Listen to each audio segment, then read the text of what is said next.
கிறிஸ்துவுக்கள் அன்பானவர்களே, ஆண்டவருடைய நல்ல பெயரிலே உங்களை வாழ்த்தி ஆசிர்வதிக்கிறேன். இறைவன் புதிய கிருபைகளையும் நன்மைகளையும் கொடுத்து நம்மை தாங்குவாராக. இந்த நாளின் தியானத்திற்காக ஒரு வசனத்தை உங்களுக்கு முன்பாக வைக்கிறேன்.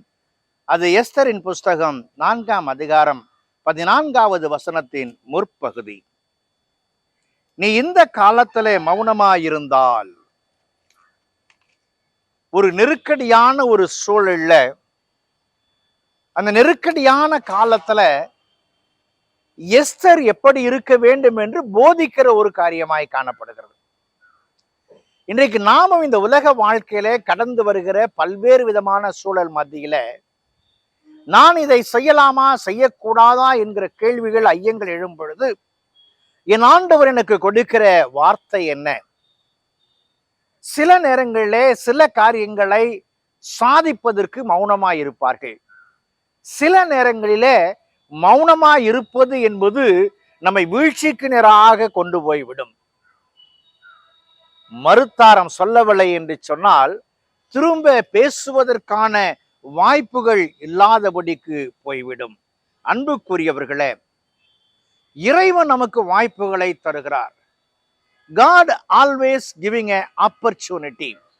When the opportunity comes, we have to catch hold and do the right. வாய்ப்புகள் வரும்பொழுது அதை ஏற்றுக்கொண்டு அதை செய்யும் பொழுதுதான் நம்முடைய தடங்கள் வெற்றியான காரியங்களை காண முடியும். இங்க எஸ்தர் அரண்மனையில இருக்கிறாள். அவள் ராஜாவோடு பேசுகிற ஒரு வாய்ப்பு இருக்கிறது. அங்கே மக்கள் இக்கட்டிலே சிக்கி இருக்கும் பொழுது அந்த மக்களை விடுவிக்க யாரிடத்துல பரிந்து பேச வேண்டுமோ அதை பரிந்து பேசினால் அங்கே வெற்றி கிடைக்கும். நமக்கு நன்றாக தெரியும், பணமும் பதவியும் இறைவன் கொடுக்கிற ஆசீர்வாதங்கள். இந்த பணமும் பதவியும் எனக்கு வரும் பொழுது அது என் வாழ்வுக்காக அல்ல, என் மக்களின் வாழ்வுக்காக. நான் மற்ற மக்களை உயர்த்துவதற்காக I have to use my money and my position. என்னுடைய பணத்தையும் என்னுடைய பதவியும் அதற்காக நான் பயன்படுத்தும் பொழுது அங்கே வெற்றியின் இலக்கை காண முடியும். பாருங்கள், சங்கீதங்களின் புஸ்தகம் 16ஆம் சங்கீதம் 2வது வசனத்துல, தேவரீர் என் செல்வம் உமக்கு வேண்டியதா இராமல் பூமியில் உள்ள பரிசுத்தவான்களுக்கு வேண்டியதா இருக்கிறது என்று சங்கீதக்காரன் சொல்லுகிறான். இங்கே எஸ்தருடைய வாழ்க்கையில அவள் பெற்றிருக்கிற அந்தஸ்து, பதவி யூத மக்களுடைய விடுதலைக்காக, வாழ்வுக்காக, அவளுடைய இக்கட்டு நீங்குவதற்காக அது பயன்பட வேண்டும். அதைத்தான் இங்கே பார்க்கும் பொழுது, இந்த காலத்தில் மௌனமாயிருந்தால் என்ன நடக்கும்? எதுவெல்லாம் நடக்க வேண்டும் அவையெல்லாம் நடந்துவிடும். அன்புக்குரிய விசுவாசிகளே, நீங்களும் நானும் இறை அழைப்பை பெற்றவர்கள். You and me called by God for the great purpose. If we keep silent, if we are not preaching the gospel, we are working against God. என் ஆண்டவர் அழைத்த அழைப்பு அவருடைய நாமத்தை மகிமைப்படுத்துவதற்காக. அந்த மகிமைப்படுத்துவதற்காக அழைத்த அழைப்பை நாம் சரியாய் பயன்படுத்தும் பொழுது வெற்றியின் இலக்கை நாம் அடைவோம். அன்புக்குரியவர்களே, வேதம் சொல்லுகிறது, சமயம் வாய்த்தாலும் வாய்க்காவிட்டாலும் சுவிசேஷத்தை தைரியமாய் பிரசங்கி. நேற்றைய தினத்துல பவுலத்துல சொன்ன ஒரு வார்த்தையை நாம் தியானித்தோம். அது என்ன?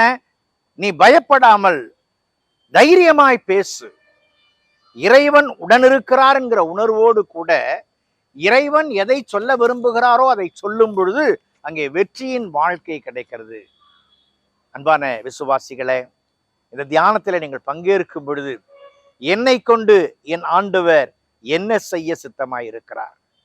எஸ்தரை கொண்டு ஒரு மீட்பை கொடுத்தாரே, மோசேயை பயன்படுத்தி அடிமைகளாயிருந்த மக்களுக்கு விடுதலை வாழ்வை கொடுத்தாரே, மீதியானிற்கு பயந்திருந்த மக்களை கிதியோனை கொண்டு விடுவித்தாரே, இன்றைக்கு என்னை கொண்டு ஆண்டவரை என்ன செய்ய சித்தமாயிருக்கிறேன் சொல்லும், அடியேன் கேட்கிறேன் என்று சொல்லும் பொழுது வெற்றியான பாதையில நிறைவுகளை காண முடியும் என்பதிலே மாற்றமில்லை. மௌனமாயிருந்தால் எல்லாவற்றையும் இழந்து விடுவோம். மௌனத்தை கலைப்போம். இறைவனுக்கு நேராக அடியெடுத்து வைப்போம். இறைவன் தரும் வெற்றியை மற்ற மக்களுக்கு பகிர்ந்து கொடுப்போம். கடவுள் ஆசீர்வதிப்பார். ஜெபம் செய்வோம். பரிசுத்தமும் கிருபையும் நிறைந்த நாள் ஆண்டவரே, இந்த நாளுக்காய் இந்த விளைக்காய் நன்றி செலுத்துகிறோம். உடைய அன்பின் கரங்கள் எங்களை தாழ்த்துகிறோம் சாமி. நாங்கள் அல்ல, நீர் எங்களை மகிமைப்படும்படியா எங்களை எடுத்து பயன்படுத்தும். மௌனத்தை கலைத்து சத்தியத்தை பிரசங்கிக்க உதவி செய்யும். இயேசுவின் ஜெபிக்கிறோம் ஜெபங்கள் பிதாவே. ஆமென்.